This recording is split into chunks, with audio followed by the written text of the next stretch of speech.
Good morning. നമ്മൾ transition and inner transition elements എന്ന് പറഞ്ഞിട്ടുള്ള ചാപ്റ്ററിലെ ട്രാൻസാക്റ്റിനൈഡ് എലമെന്റ്സ് അല്ലെങ്കിൽ സൂപ്പർ ഹെവി എലമെന്റ്സ് എന്ന് പറഞ്ഞിട്ടുള്ള ഭാഗമാണ് ഇന്ന് ഡിസ്കസ് ചെയ്യാൻ പോകുന്നത്. ഇത് ഈ ചാപ്റ്ററിന്റെ ഏകദേശം അവസാനത്തിൽ വരുന്ന ഒരു പോർഷൻ ആണ്. ഇപ്പൊ എന്താ നോക്കാം. ട്രാൻസാക്റ്റിനൈഡ് എലമെന്റ്സ് എന്ന് പറഞ്ഞാൽ പേര് തന്നെ ഉണ്ട്.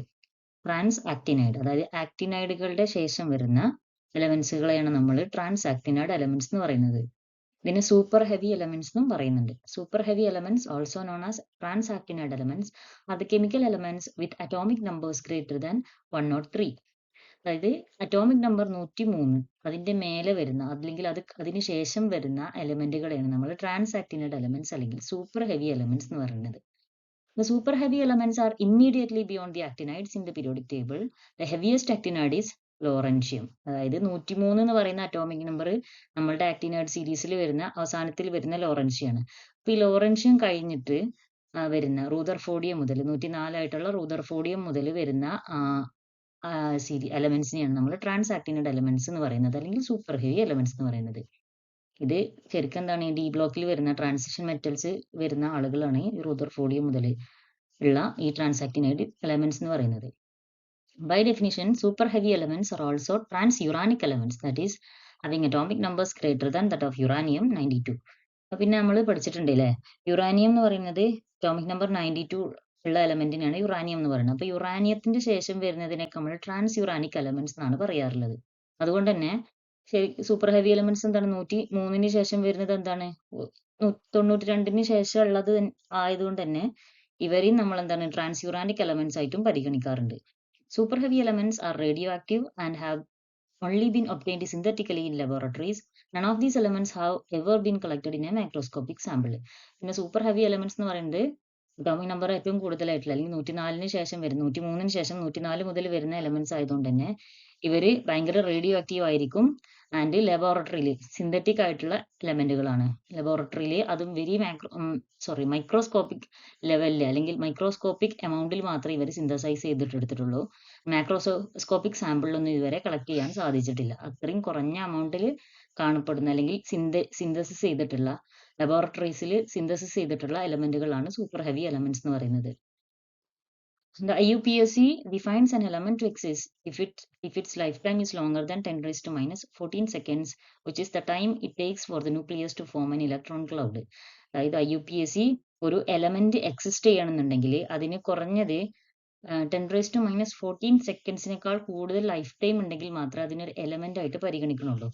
ആ 10⁻⁻14 സെക്കൻഡ്സ് എന്ന് പറയുന്നത് ഒരു ന്യൂക്ലിയസിന് അതിന്റെ ചുറ്റും ഒരു ഇലക്ട്രോൺ ക്ലൗഡ് ജനറേറ്റ് ചെയ്യാൻ വേണ്ടിയിട്ട് ആവശ്യമുള്ള സമയത്തിനെയാണ് നമ്മൾ 10⁻⁻14 ആയിട്ട് ഡിഫൈൻ ചെയ്തിട്ടുള്ളത്. അപ്പൊ അങ്ങനെയുള്ള ഒരു എലമെന്റ് എക്സിസ്റ്റ് ചെയ്യുമെന്നാണ് international union of pure and applied chemistry അല്ലെങ്കിൽ IUPAC ഡിഫൈൻ ചെയ്തിട്ടുള്ളത്. The elements beyond Z equal to 126 we called beyond super heavy elements. അതിൽ തന്നെ ഇപ്പോൾ നമ്മൾ 103 ശേഷം വരുന്നതിന് സൂപ്പർ ഹെവി എലമെന്റ്സ് എന്ന് പറയുന്നുണ്ട്. ദെൻ അറ്റോമിക് നമ്പർ 126 ശേഷം വരുന്ന ആളുകളെ നമ്മൾ ബിയോണ്ട് സൂപ്പർ ഹെവി എലമെന്റ്സ് എന്നാണ് വിശേഷിപ്പിക്കുന്നത്. ദെൻ ഇത് ആ ചാർട്ടാണ്, അല്ലെങ്കിൽ സൂപ്പർ ഹെവി എലമെന്റ്സിന്റെ ഒരു ചാർട്ടാണ് തന്നിട്ടുള്ളത്. 104 മുതൽ 118 ഇതുവരെ കണ്ടുപിടിക്കപ്പെട്ടിട്ടുള്ള 118 എലമെന്റ്സിൽ ട്രാൻസാക്റ്റിനൈഡ് അല്ലെങ്കിൽ സൂപ്പർ ഹെവി എലമെന്റ്സ് ആയിട്ട് വരുന്നവരാണിത്.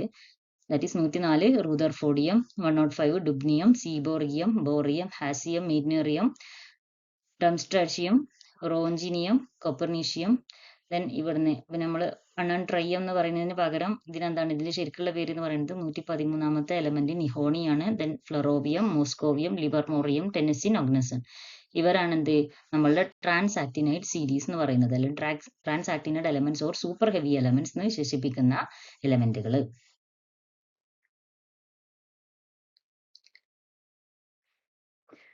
Then isotopes of various elements that are created artificially in accelerator experiments are unstable and radioactive. ഇത് നമ്മൾ പറഞ്ഞിട്ടുണ്ട്, ട്രാൻസാക്റ്റിനൈഡ് എലമെന്റ്സ് എന്നൊക്കെ പറയുന്നതൊക്കെ എന്താണ്, ഭയങ്കര റേഡിയോ ആക്റ്റീവ് ആയിട്ടുള്ള ആളുകളാണ്. അവരെന്താണ് ലബോറട്ടറിയിൽ പ്രിപ്പയർ ചെയ്യുന്നതാണ്.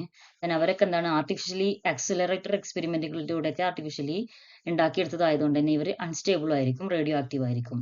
once produced, these new isotopes begins to decay, that is change into another isotope, അതായത് അവരുടെ ലൈഫ് ടൈം അല്ലെങ്കിൽ ഹാഫ് ലൈഫ് എന്ന് പറയുന്നത് വളരെ കുറവായതുകൊണ്ട് തന്നെ ആ ഒരു സമയം കഴിഞ്ഞാൽ ഇവരെന്താവും ഡീകേ ചെയ്തിട്ട് എന്താണ് വേറൊരു ഐസോടോപ്പ് ആയിട്ട് മാറും.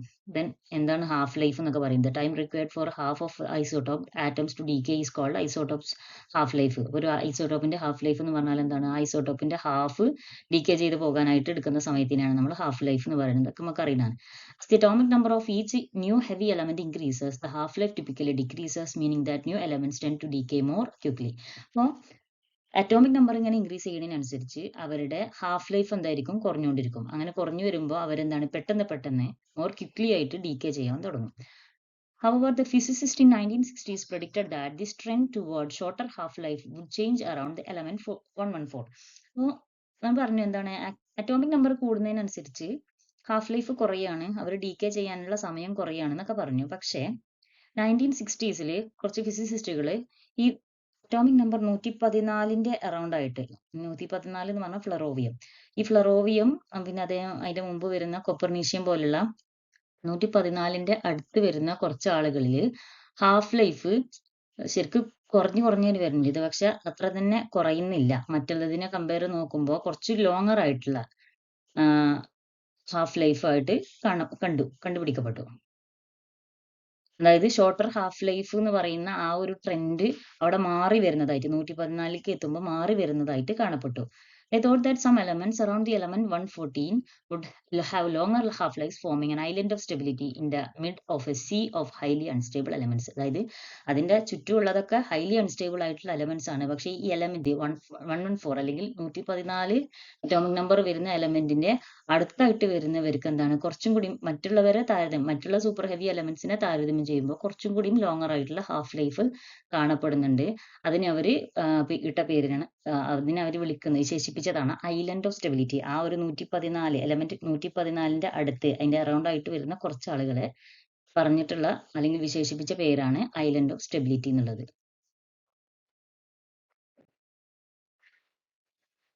The island of stability refers to a predicted region of super heavy elements on the chart of nuclides with half-life that are longer by several order of magnitude than the half-life of other super heavy elements. Half-life for elements in the island of stability may range from seconds to minutes, while half-life for other super heavy elements may be measured in micro or nanoseconds. The existence of the island of stability was shown in 1998 with the discovery of the super heavy element 114 അല്ലെങ്കിൽ 114. അപ്പം 1998 atomic number 114 ഫ്ലറോവിയം കണ്ടുപിടിച്ചപ്പോഴാണ് ഇങ്ങനെ ഒരു island of stability എന്നുള്ള ഒരു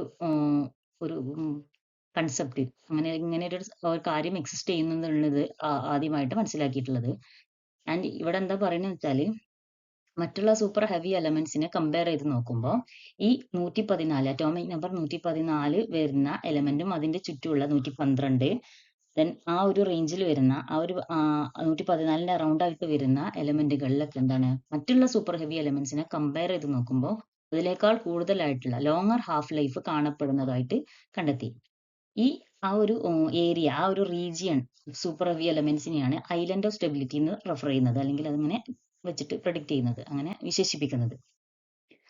ഇവരുടെ half life എന്ന് പറയുന്നത് മറ്റുള്ള സൂപ്പർ ഹെവി എലമെന്റ്സിനേക്കാൾ സെവറൽ ഓർഡർ ഓഫ് മാഗ്നിറ്റ്യൂഡ് കൂടുതലായിരിക്കും.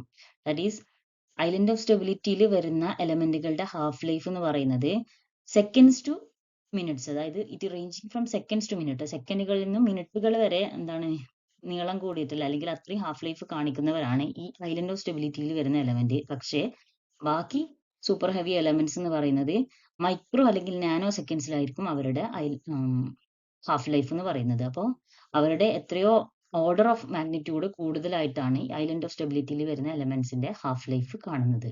അതുകൊണ്ട് തന്നെ ഈ ഒരു റീജിയൻ പറയുന്ന പേരാണ് ഐലൻഡ് ഓഫ് സ്റ്റെബിലിറ്റി എന്ന് പറയുന്നത്.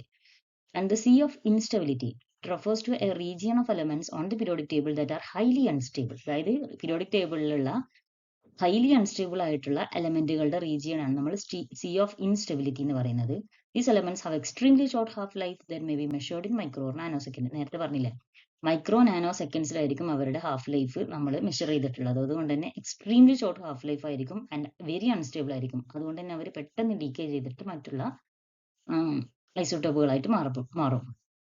This region of unstable elements surrounds the island of stability. ഇവരെയാണ് island of stability എന്ന് പറയുന്നത്. island of stability, surrounds this region of unstable elements surrounds the island of stability. അതായത് island of സ്റ്റെബിലിറ്റിന്റെ ചുറ്റും കാണപ്പെടുന്നവരായിരിക്കും C of instability എന്ന് പറയുന്നത്. അവരുടെ half life വളരെ കുറവായിരിക്കും. Island of സ്റ്റെബിലിറ്റിന്റെ അടുത്ത് അല്ലെങ്കിൽ അതിനെ സറൗണ്ട് ചെയ്തിട്ടായിരിക്കും സി ഓഫ് ഇൻസ്റ്റെബിലിറ്റി കാണപ്പെടുന്നത്. Then properties of transactinide elements or super heavy elements. Transactinides are radioactive and have only been obtained synthetically in laboratories. None of these elements have ever been collected in a macroscopic sample. അപ്പോൾ നേരത്തെ ഒക്കെ പറഞ്ഞത് തന്നെ ഭയങ്കര radio active ആയിരിക്കും. അവരെ ലബോറട്ടറീസിൽ synthetically prepare ചെയ്യാണ് ചെയ്യുക, അല്ലാതെ നാച്ചുറലി ഒക്കോറിംഗ് ആയിട്ടുള്ള എലമെന്റുകളല്ല. ലബോറട്ടറീസിൽ സിന്തസിസ് ചെയ്യാണ് ചെയ്യുക. ആൻഡ് അങ്ങനെ സിന്തസിസ് ചെയ്തിട്ടുള്ളതൊക്കെ ഭയങ്കര കുറവ് എമൗണ്ടിലാണ് കാണപ്പെടുന്നത്, അല്ലെങ്കിൽ അത്രയും കുറഞ്ഞ എമൗണ്ടിലാണ് സിന്തസൈസ് ചെയ്തിട്ടുള്ളത്. മാക്രോസ്കോപ്പിക് സാമ്പിൾ ആയിട്ടൊന്നും കിട്ടിയിട്ടില്ല ഇതുവരെ. മൈക്രോസ്കോപ്പിക് ലെവലിൽ മാത്രമേ കിട്ടിയിട്ടുള്ളൂ. മൈക്രോ അല്ലെങ്കിൽ നാനോ എമൗണ്ടിലൊക്കെയാണ് ഇതുവരെ ഇങ്ങനെ ട്രാൻസാക്റ്റിനൈഡ് സാമ്പിൾ എലമെന്റ്സിനെ സിന്തസൈസ് ചെയ്തിട്ടുള്ളത്. Chemistry elements 104 to 112 റൂദർഫോർഡിയം through copernicium form the 60 series of the transition elements. അപ്പോൾ എലമെന്റ്സ് 104 മുതൽ 112, അതായത് 104 എന്ന് പറയുമ്പോൾ റൂദർഫോർഡിയം ആൻഡ് 112 എന്ന് പറയുന്നത് കോപ്പർനീഷ്യം. ഇവരൊക്കെ എന്താണ് 60 സീരീസ് ട്രാൻസിഷൻ മെറ്റൽസിൽ 60 സീരീസിൽ വരുന്ന ആൾക്കാരാണ്. Then for elements 104 to 108 and 112, the experimental evidence show them to behave as expected for their position in the periodic table. They are expected to have ionic radii between those of their 5D transition metal homologue and their actinide pseudo homologue. അതായത് ഇപ്പോൾ elements 104 മുതൽ 108 വരെയുള്ള എലമെന്റ്സും അതേപോലെ 112 atomic number 112 കോപ്പർനീഷ്യം, ഇത്തരത്തിലുള്ള ഇവർക്ക് എന്തായിരിക്കും, ഇവരുടെ ionic റേഡിയ എന്ന് പറയുന്നത് അവരുടെ 5D ട്രാൻസിഷൻ സീരീസിലുള്ള ഹോമോലോഗ് ഉണ്ടാവും. അതായത് 5D ഇവരെന്താണ് 60 സീരീസാ. ഇവരുടെ നേരെ മേലുള്ള സീരീസ് പീരിയഡിലുള്ള 5D ട്രാൻസിഷൻ മെറ്റൽ ഹോമോലോഗിന്റെയും അതേപോലെ അവരുടെ കഴിഞ്ഞിട്ട് വരുന്ന ആക്ടിനൈഡിൽ വരുന്ന സൂഡോ ഹോമോലോഗിന്റെയും ഇടയിലായിരിക്കും ഈ 104 to 108 112 അറ്റോമിക് നമ്പറിൽ വരുന്നവരുടെ അയോണിക് റേഡിയ എന്ന് പറയുന്നത്. ഫോർ എക്സാമ്പിൾ പറയുമ്പോൾ ഒന്നും കൂടി മനസ്സിലാവും. അത് റൂദർഫോർഡിയം 104, അറ്റോമിക് നമ്പർ 104 ആണ് റൂദർഫോർഡിയം. അതിന്റെ rutherfordium is calculated to have ionic radius 76 picometre. അപ്പോൾ റൂദർഫോർഡിയത്തിന്റെ അയോണിക് റേഡിയസ് എന്ന് പറയുന്നത് കാൽക്കുലേറ്റ് ചെയ്തിട്ടുള്ളത് 76 പൈക്കോമീറ്റർ ആണ്. ബിറ്റ്വീൻ ദ വാല്യൂസ് ഓഫ് ഹോഫ്നിയം 4+, അതായത് ഇവരുടെ 5D ഹോമലോഗ് ആണ് എന്ത്, ഈ റൂദർഫോർഡിയത്തിന്റെ 5D ഹോമലോഗ് ആണ് ഹാഫ്നിയം 4+ എന്ന് പറയുന്നത്. അതിന്റെ അയോണിക് റേഡിയസ് എന്ന് പറയുന്നത് 71 പൈക്കോമീറ്റർ ആണ്. ആൻഡ് തോറിയം 4+, അതിന്റെ ആക്ടിനൈഡ് സ്യൂഡോ ഹോമലോഗ് ആണ് തോറിയം 4+ എന്ന് പറയുന്നത്. അതിന്റെ അയോണിക് റേഡിയ 94 പൈക്കോമീറ്റർ ആണ്. അപ്പോൾ ഈ 95 പൈക്കോമീറ്ററിന്റെയും 71 പൈക്കോമീറ്ററിന്റെയും ഇടയിലായിരിക്കും റൂദർഫോർഡിയത്തിന്റെ അയോണിക് റേഡിയസ് കാൽക്കുലേറ്റ് ചെയ്യപ്പെട്ടിട്ടുള്ളത്. അപ്പോൾ ഇതിന്റെ 5Dയിലുള്ള ഹോമലോഗിന്റെയും ആക്ടിനൈഡിലുള്ള സ്യൂഡോ ഹോമലോഗിന്റെയും ഇടയിലായിരിക്കും ഈ 104 to 108 ആൻഡ് 112 അറ്റോമിക് നമ്പേഴ്സ് വരുന്ന എലമെന്റ്സിന്റെ അയോണിക് റേഡിയസ് എന്ന് പറയുന്നത്. And their ions should be less polarizable than those of their 5D homologue. അപ്പോൾ അതിന്റെ 5D ഹോമലോഗിനേക്കാളും പോളറൈസബിലിറ്റി കുറവായിരിക്കും ഈ റൂദർഫോർഡിയത്തിന്, അല്ലെങ്കിൽ ഈ 104 to 108 വരുന്ന ആളുകൾക്ക്. Several experimental techniques have been used to make new chemical elements. നമ്മൾ പറഞ്ഞു ട്രാൻസാക്റ്റിനൈഡ് എലമെന്റ്സ് ഒന്നും നാച്ചുറലി ഒക്കറിംഗ് ആയിട്ടുള്ളതല്ല, എല്ലാം ലബോറട്ടറിയിൽ സിന്തസിസ് ചെയ്യുന്ന ആളുകളാണെന്ന് പറഞ്ഞു. അപ്പൊ ഇതിനെന്താണ് ഒരുപാട് എക്സ്പെരിമെന്റൽ ടെക്നിക്ക് യൂസ് ചെയ്തിട്ടാണ് ഇത്തരത്തിലുള്ള എലമെന്റുകളൊക്കെ കണ്ടുപിടിക്കപ്പെട്ടിട്ടുള്ളത് അല്ലെങ്കിൽ സിന്തസൈസ് ചെയ്തിട്ടുള്ളത്. അങ്ങനെ അതിൽ വരുന്ന കുറച്ച് ഇൻക്ലൂഡ് ചെയ്യുന്ന കുറച്ച് മെത്തേഡ്സ് ആണ് heavy ion transfer reactions, cold fusion or hot fusion evaporation reactions, neutron capture reactions, light ion charged particle induced reactions, and even nuclear explosion വഴിയും ഇത്തരത്തിലുള്ള എലമെന്റുകളെ synthesise ചെയ്തെടുക്കാറുണ്ട്. These techniques each have advantages and disadvantages, making them suitable for studying nuclei in certain regions. അതിൽ എന്താണ് advantages ഉണ്ട്, disadvantages ഉണ്ട്. അഡ്വാൻറ്റേജസും ഡിസഡ്വാൻറ്റേജസും use ചെയ്തിട്ട് അവരെന്താണ് ഈ ന്യൂക്ലിയസുകളെ study ചെയ്യാൻ വേണ്ടിയിട്ട് യൂസ് ചെയ്യാറുണ്ട്. And the type of nuclear reaction that have been successfully used to produce new elements in the last decade are cold fusion reaction and hot fusion reaction. അപ്പോൾ ഇങ്ങനെയുള്ള ട്രാൻസാക്റ്റിനൈഡ് എലമെന്റ്സിനെ successfully prepare ചെയ്യാൻ വേണ്ടിയിട്ട് ഈ അടുത്ത കാലത്ത് വരെ നമ്മൾ ഉപയോഗിക്കുന്ന രണ്ട് മെത്തേഡുകളാണ് cold fusion reactions and hot fusion reactions. ഇത് രണ്ടാണ് നമുക്ക് മെയിൻ ആയിട്ട് പഠിക്കാനുള്ളത്. അതായത് സൂപ്പർ ഹെവി എലമെന്റ്സിന്റെ പ്രിപ്പറേഷൻ അല്ലെങ്കിൽ സിന്തസിസിൽ പഠിക്കാനുള്ളത് കോൾഡ് ഫ്യൂഷൻ റിയാക്ഷൻസും ഹോട്ട് ഫ്യൂഷൻ റിയാക്ഷൻസിനെ പറ്റിയാണ്. Production of super heavy elements. ഇനി കോൾഡ് ഫ്യൂഷൻ റിയാക്ഷനെയും ഹോട്ട് ഫ്യൂഷൻ റിയാക്ഷനെ പറ്റിയാണ് നോക്കാനുള്ളത്. Heaviest or stable natural element എന്ന് പറയുന്നത് യുറാനിയം 92, അതായത് 92 അറ്റോമിക് നമ്പർ 92 ഉള്ള യുറാനിയാണ് നാച്ചുറൽ എലമെന്റ്സിൽ ഏറ്റവും ഹെവിയസ്റ്റ് അല്ലെങ്കിൽ ഹെവിയസ്റ്റ് ആൻഡ് സ്റ്റേബിൾ ആയിട്ടുള്ള എലമെന്റ് എന്ന് പറയുന്നത് uranium 92. The next element actinium can be created by neutron capture and following beta ഡീക്കെ. അപ്പോൾ യുറാനിയം വരെ നാച്ചുറൽ ആയിട്ട് ഒക്കർ ചെയ്യുന്നതാണ്. അത് കഴിഞ്ഞാൽ ഫെർമിയം വരെ, അതായത് 92 കഴിഞ്ഞ് 93 മുതൽ Z=100 ഫെർമിയം വരെ ന്യൂട്രോൺ ക്യാപ്ചർ മെത്തേഡും ബീറ്റ ഡീക്കെ മെത്തേഡ് വഴി നമുക്ക് പ്രിപ്പയർ ചെയ്തെടുക്കാം. അതിനൊരു എക്സാമ്പിൾ ആണ് നമ്മളിവിടെ കൊടുത്തിട്ടുള്ളത്. യുറാനിയം 238നെ ന്യൂട്രോൺ വെച്ചിട്ട് കൊളൈഡ് ചെയ്തു. നമ്മൾ ഫിഷൻ റിയാക്ഷൻ ഒക്കെ പറയുമ്പോൾ പറയുന്നത് അതേപോലെ. അപ്പോൾ എന്താണ് യുറാനിയം 239 ആയി. ദെൻ അതിൻ്റെ ഒരു ബീറ്റ ഡീക്കെ നടത്തിയിട്ട് അത് നെപ്റ്റ്യൂണിയം 239 ആയി. വീണ്ടും ബീറ്റ ഡീക്കെ ചെയ്തിട്ട് എന്താണ് പ്ലൂട്ടോണിയം ആയിട്ട് മാറി. അപ്പോൾ Z=100 വരെ ഇതെന്താണ് പ്ലൂട്ടോണിയം എന്ന് പറയുന്നത് 94 ആ. അപ്പോൾ 94 വരുന്ന പ്ലൂട്ടോണിയം അതേപോലെ ഫെർമിയം 100 വരെയുള്ള ഫെർമിയം വരെ നമുക്ക് എന്താണ് ഈ ന്യൂട്രോൺ ക്യാപ്ചർ എന്ന് പറയുമ്പോൾ അതല്ലേ യുറാനിയം 238ലേക്ക് ഒരു ന്യൂട്രോൺ വെച്ച് ബോംബാർഡ് ചെയ്തു. അതൊരു യുറാനിയം ക്യാപ്ചർ റിയാക്ഷന്റെ എക്സാമ്പിൾ ആണ്. ദെൻ അത് ഫോളോഡ് ബൈ ബീറ്റ ഡീക്കെ. അത് ആദ്യം ന്യൂട്രോൺ ക്യാപ്ചർ ചെയ്തു, then followed by beta ഡീക്കെ.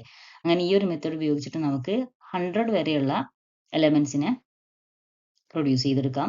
Four elements with Z greater than 100, this process ends because of the short lifetime due to the fission and alpha emission.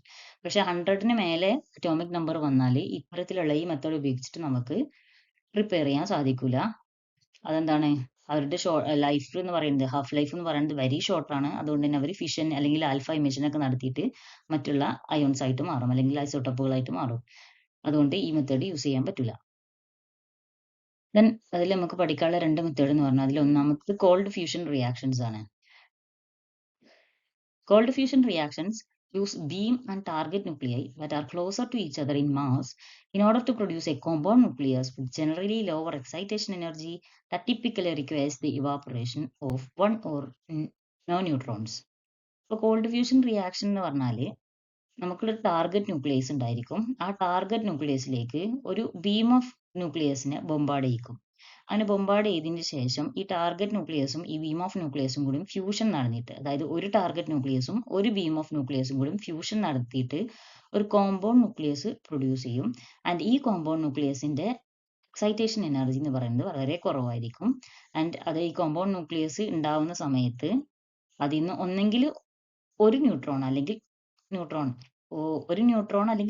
ഒന്നും evaporate ചെയ്ത് പോകില്ല. ഇനി evaporate ചെയ്യുകയാണെന്നുണ്ടെങ്കിൽ എന്താണ് കുറഞ്ഞത് ഒരു ന്യൂട്രോൺ അല്ലെങ്കിൽ ന്യൂട്രോൺ ഇവാപറേഷൻ നടക്കൂല. അങ്ങനെയായിരിക്കും കോമ്പൗണ്ട് ന്യൂക്ലിയസ് ഫോം ചെയ്യുക. അപ്പോൾ ഒരു ടാർഗറ്റ് ന്യൂക്ലിയസ് ഉണ്ടായിരിക്കും. ഒരു ടാർഗറ്റ് ന്യൂക്ലിയസിലേക്ക് one beam of nuclei collide ചെയ്തിട്ട് അല്ലെങ്കിൽ ബോംബാർഡ് ചെയ്തിട്ട് ഒരു കോമ്പൗണ്ട് ന്യൂക്ലിയസ് ഫോം ചെയ്യും.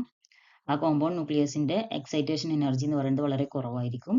ആൻഡ് അവിടെ ഒന്നെങ്കിൽ എന്തായിരിക്കും ഒരു ന്യൂട്രോണെ ഇജക്ട് ചെയ്യും അല്ലെങ്കിൽ ഒരു ന്യൂട്രോണിനെ ഇജക്ട് ചെയ്യൂല. This generates fewer neutron rich isotopes of an element. അപ്പോൾ ഇവിടെ ഉണ്ടാവുന്ന കോമ്പൗണ്ട് ന്യൂക്ലിയസ് എന്ന് പറയുന്നത് ഫ്യൂവർ എമൗണ്ടിലേ ഉണ്ടാവുള്ളൂ. അതിൻ്റെ അതെന്ന് പറയുന്നത് ന്യൂട്രോൺ റിച്ച് ആയിട്ടുള്ള ഐസോട്ടോപ്പ് ആയിരിക്കും ആ എലമെന്റ്. ആ കോമ്പൗണ്ട് ന്യൂക്ലിയസ് ഏത് എലമെന്റ് ആണോ അതിന്റെ ന്യൂട്രോൺ റിച്ച് ആയിട്ടുള്ള ഒരു ഐസോട്ടോപ്പ് ആണ് ഉണ്ടാവുക. ഫ്യൂവർ ആയിരിക്കും.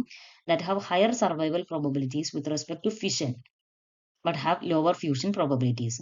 ആൻഡ് ഇതെന്ന് പറയുന്നത് എന്തായിരിക്കും, കോമ്പൗണ്ട് ന്യൂക്ലിയസ് ഉണ്ടാവുന്നത് അത്ര തന്നെ സ്റ്റേബിൾ ആയിട്ടുള്ള ആളായിരിക്കൂല. അവരെന്താണ് കുറച്ച് സമയം കഴിഞ്ഞാൽ ഒരു ഫിഷൻ നടത്തിയിട്ട് സർവൈവ് ചെയ്യും അല്ലെങ്കിൽ ഫിഷൻ നടത്തിയിട്ട് സ്റ്റേബിൾ ആയിട്ടുള്ള ന്യൂക്ലിയസ് ആയിട്ട് മാറും. ആൻഡ് ലോവർ ഫ്യൂഷൻ പ്രോബബിലിറ്റീസ്, ഫ്യൂഷന്റെ പ്രോബബിലിറ്റി അവിടെ കുറവായിരിക്കും. പക്ഷേ ഇവരെന്താണ് ഫിഷൻ ആണ് നടത്തുക. അതായത് കോൾഡ് ഫ്യൂഷൻ റിയാക്ഷൻസിൽ ഫിഷൻ ആയിരിക്കും, കോമ്പൗണ്ട് ന്യൂക്ലിയസ് ഉണ്ടാവുന്ന കോമ്പൗണ്ട് ന്യൂക്ലിയസ് ഫിഷൻ ആണ് നടത്തുക, ഫ്യൂഷൻ അല്ല നടത്തുന്നത്. ഇവിടെ നമ്മൾ യൂസ് ചെയ്യുന്നത്, അതായത് നമ്മളൊരു ടാർഗറ്റ് ന്യൂക്ലിയസിലേക്ക് ബീം ഓഫ് ന്യൂക്ലിയസ് ഹിറ്റ് ചെയ്യാണ് ചെയ്യുക.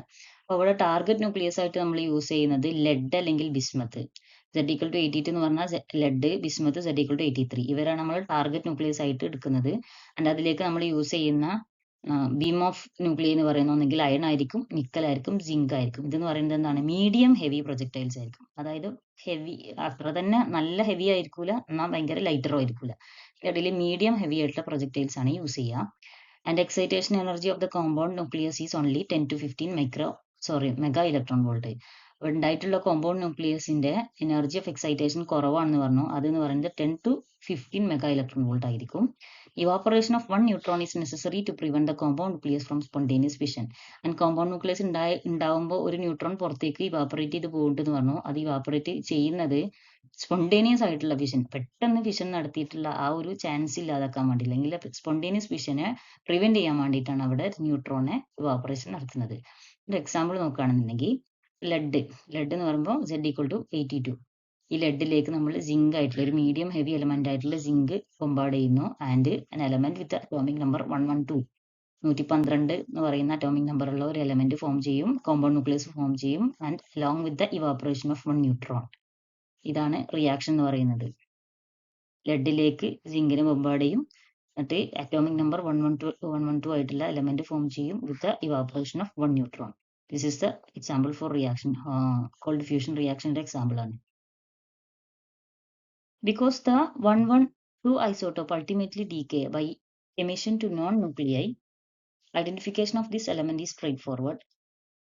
അതായത് നമ്മളിവിടെ ഉണ്ടാവുന്ന കോമ്പൗണ്ട് ന്യൂക്ലിയസ് എന്ന് പറയുന്നത് അറ്റോമിക് നമ്പർ 112 ആയിരിക്കും. അതായത് 112 അറ്റോമിക് നമ്പർ ഉള്ള ഒരു ഐസോട്ടോപ്പ് ആണ് ഇവിടെ ഉണ്ടാവുക. അതെന്തായിരിക്കും, ഒരു ഡീകേ ചെയ്തിട്ട് കുറച്ച് സമയം കൊണ്ട് ഡീകേ ചെയ്തിട്ടുണ്ടെന്നാണ് ഒരു നോൺ ന്യൂക്ലിയസ് ആയിട്ട് മാറും. ആ നോൺ ന്യൂക്ലിയസ് എന്ന് പറയുന്നത് ഒന്നെങ്കിൽ എന്തായിരിക്കും, നോബീലിയം 102 നൊബീലിയത്തിന്റെ ഒരു ഐസോട്ടോപ്പ് ആയിരിക്കും, അല്ലെങ്കിൽ റൂദർഫോർഡിയത്തിന്റെ ഐസോട്ടോപ്പ് ആയിരിക്കാം. അപ്പൊ ഇതെന്താണ്, ഈ ഇങ്ങനെ നോൺ ന്യൂക്ലിയസ് ആയിട്ട് ഡീകേ ചെയ്യുന്നത് കൊണ്ട് തന്നെ ഇവരുടെ ഐഡന്റിഫിക്കേഷൻ എന്ന് പറയുന്നത് പോസിബിൾ ആണ്. അതായത് ഈ എലമെന്റുകളെ ഐഡന്റിഫൈ ചെയ്യാൻ വേണ്ടിയിട്ട് സുഖമായിരിക്കും. ഇപ്പൊ ഇവിടെ ഉണ്ടായിട്ടുള്ള കോമ്പൗണ്ട് ന്യൂക്ലിയസ് എന്ന് പറഞ്ഞിട്ടുള്ളത്, കോമ്പൗണ്ട് ന്യൂക്ലിയസ് ഡീകേ ചെയ്തിട്ട് നോൺ ന്യൂക്ലിയൈ അല്ലെങ്കിൽ ന്യൂബീലിയം റൂദർഫോർഡിയം പോലുള്ള അറിയപ്പെടുന്ന ന്യൂക്ലിയസ് ആയിട്ട് മാറുന്നത് കൊണ്ട് തന്നെ ഇവരുടെ ഐഡന്റിഫിക്കേഷൻ എന്ന് പറയുന്നത് പോസിബിൾ ആണ്. ഐഡന്റിഫിക്കേഷന് നമുക്ക് പെട്ടെന്ന് ഐഡന്റിഫൈ ചെയ്യാൻ പറ്റും. With technique of the cold fusion elements bohrium were produce at GSI. ഇത് GSI വെച്ചിട്ട് എന്താണ് ബോറിയം, ഈ ഒരു മെത്തേഡ് ഉപയോഗിച്ചിട്ട് ബോറിയം എലമെന്റ് പ്രിപ്പയർ ചെയ്തിട്ടുണ്ട് എന്നുള്ളത്. then hot fusion reactions. അടുത്ത റിയാക്ഷൻ ആണ് hot fusion reaction. hot fusion reaction എന്ന് പറഞ്ഞാൽ hot fusion reactions use more asymmetric beam on target nuclei, produce a common nucleus with generally higher excitation energy that typically require evaporation of 3 to 5 neutrons, generate more neutron-rich isotopes of an element, have lower survival probabilities with respect to fission but have higher fusion probabilities. നേരത്തെ called fusion റിയാക്ഷനിൽ പറഞ്ഞിട്ടുള്ള നേരെ opposite ചെയ്താൽ ആലോചിച്ചാൽ മതിയല്ല. അതായത് ഇവിടെ use ചെയ്യുന്നത് ഒരു ടാർഗറ്റ് ന്യൂക്ലിയ ഉണ്ടായിരിക്കും, അതിലേക്ക് നമ്മളൊരു asymmetric beam of nucleus hit ചെയ്യും, അങ്ങനെ അവിടെ ഒരു കോമ്പൗണ്ട് ന്യൂക്ലിയസ് ഫോം ചെയ്യും. പക്ഷെ ഇവിടെ ഫോം ചെയ്യുന്ന കോമ്പൗണ്ട് ന്യൂക്ലിയസിന്റെ എക്സൈറ്റേഷൻ എനർജി എന്ന് പറഞ്ഞത് കൂടുതലായിരിക്കും, മറ്റിടത്ത് കുറവായിരുന്നു. കോൾഡ് ഫ്യൂഷനിൽ പറഞ്ഞത് കുറവായിട്ടുള്ള എക്സൈറ്റേഷൻ എനർജിയാണ്. പക്ഷെ ഇവിടെ ഉണ്ടാവുന്ന കോമ്പൗണ്ട് ന്യൂക്ലിയസിന്റെ എക്സൈറ്റേഷൻ എനർജി എന്ന് പറയുന്നത് കൂടുതലായിരിക്കും. ആൻഡ് അവിടെ ഒന്നോ അല്ലെങ്കിൽ നോ ന്യൂട്രോൺസ് ആണ് ഇവാപ്പറേറ്റ് ചെയ്യുക. ഇവിടെ എന്തായിരിക്കും 3 to 5, 3 അതിലധികം അല്ലെങ്കിൽ 3 മുതൽ 5 വരെ ന്യൂട്രോൺസിന്റെ ഇവാപ്പറേഷൻ നടത്തിയിട്ടാണ് കോമ്പൗണ്ട് ന്യൂക്ലിയസ് ഫോം ചെയ്യുന്നത്. ആൻഡ് ഇവിടെ എന്താണ്, ന്യൂട്രോൺ റിച്ച് ആയിട്ടുള്ള ഐസോട്ടോപ്പ് കൂടുതലായിട്ട് ജനറേറ്റ് ചെയ്യുന്നുണ്ട്. That generate more neutron rich isotopes of an element. Cold ഫ്യൂഷനിൽ പറഞ്ഞിട്ടുള്ളത് ഫ്യൂവർ ന്യൂട്രോൺ റിച്ച് ഐസോട്ടോപ്പുകൾ ആണെന്നുണ്ടെങ്കിൽ ഹോട്ട് ഫ്യൂഷൻ റിയാക്ഷനിൽ ഇവിടെ ഫോം ചെയ്യുന്നത് മോർ ന്യൂട്രോൺ റിച്ച് ഐസോട്ടോപ്പുകൾ ആയിരിക്കും. ആൻഡ് സർവൈവൽ പ്രോബബിലിറ്റീസ് ഇവിടെ എന്തായിരിക്കും, ഫിഷൻ നടത്തുന്ന ചാൻസ് കുറവായിരിക്കും, ഫ്യൂഷൻ പ്രോബബിലിറ്റീസ് ആണ് കൂടുതൽ ഉണ്ടാവുക. ആൻഡ് കോൾഡ് ഫ്യൂഷനിൽ പറഞ്ഞപ്പം ഫിഷനായിരുന്നു ഏറ്റവും കൂടുതൽ ഫിഷൻ നടത്തിക്കാണ്ട് സ്റ്റേബിൾ ആവാൻ, സർവൈവ് ചെയ്യാനാണ് കൂടുതൽ പ്രോബബിലിറ്റി ഉള്ളത്. പക്ഷെ ഇവിടെ ഫ്യൂഷൻ പ്രോബബിലിറ്റീസ് ആണ് കൂടുതലായിട്ടുള്ളത്. Then here light ions and actino targets are used. നമ്മൾ ഇവിടെ യൂസ് ചെയ്യുന്നത് ലൈറ്റ് അയോൺസ്, അതായത് അറ്റോമിക് മാസ് കുറവുള്ള അയോൺസ് ആണ് ബൊമ്പാർഡ് ചെയ്യാൻ വേണ്ടി യൂസ് ചെയ്യുന്ന പ്രൊജക്ടൈൽസ്. ആൻഡ് അത് ഇവിടെ എടുക്കുന്ന ടാർഗറ്റ് എന്ന് പറയുന്നത് ആക്ടിനോഡ്സ് ആയിരിക്കും യൂസ് ചെയ്യുന്നത്. Excitation energy of the compound nucleus is about 40 to 50 mega electron volt. ഇവിടെ ഉണ്ടാകുന്ന കോമ്പൗണ്ട് ന്യൂക്ലിയസിന്റെ എക്സൈറ്റേഷൻ എനർജി എന്ന് പറയുന്നത് 40 to 50 മെഗാ ഇലക്ട്രോൺ വോൾട്ട് ആണ്. അത് അവിടെ 10 to 15 മാത്രമേ പറഞ്ഞിട്ടുള്ളൂ. Evaporation of 4 or 5 neutron reduces the excitation energy of the compound nucleus below the fission barrier.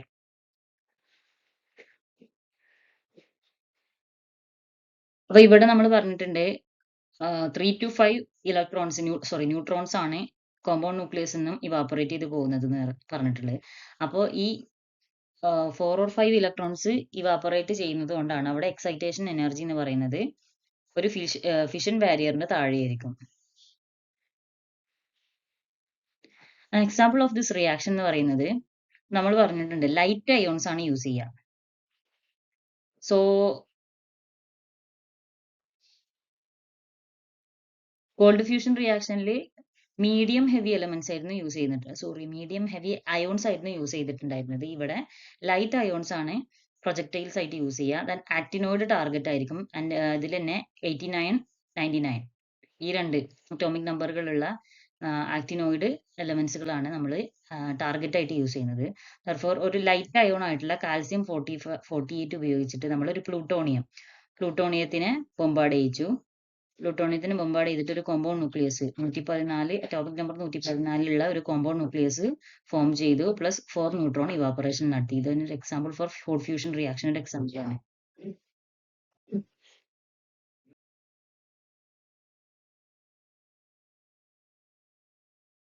Because of the neutron richness of this isotope of the element 114, it never subsequently decays to any non-isotope and thus its identification is more problematic.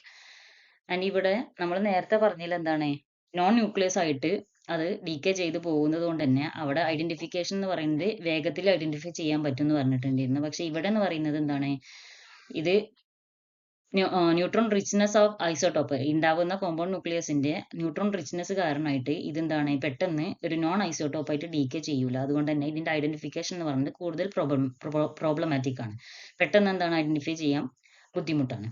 Hot fusion led to the discovery of the elements nobelium to seaborgium. Nobelium seaborgium പോലുള്ള elements ഒക്കെ discover ചെയ്തിട്ടുള്ളത് എങ്ങനെയാണ്? ഈ hot fusion reaction method ഉപയോഗിച്ചിട്ടാണ്. At Lawrence Berkeley National lab California, ഈ ലാബിൽ വെച്ചിട്ടാണ് എന്ത് നുബീലിയം സീബോർഗിയം എന്ന് പറഞ്ഞിട്ടുള്ള എലമെന്റുകളെ ഈ method hot fusion reaction use ചെയ്തിട്ട് കണ്ടുപിടിക്കപ്പെട്ടിട്ടുള്ളത്.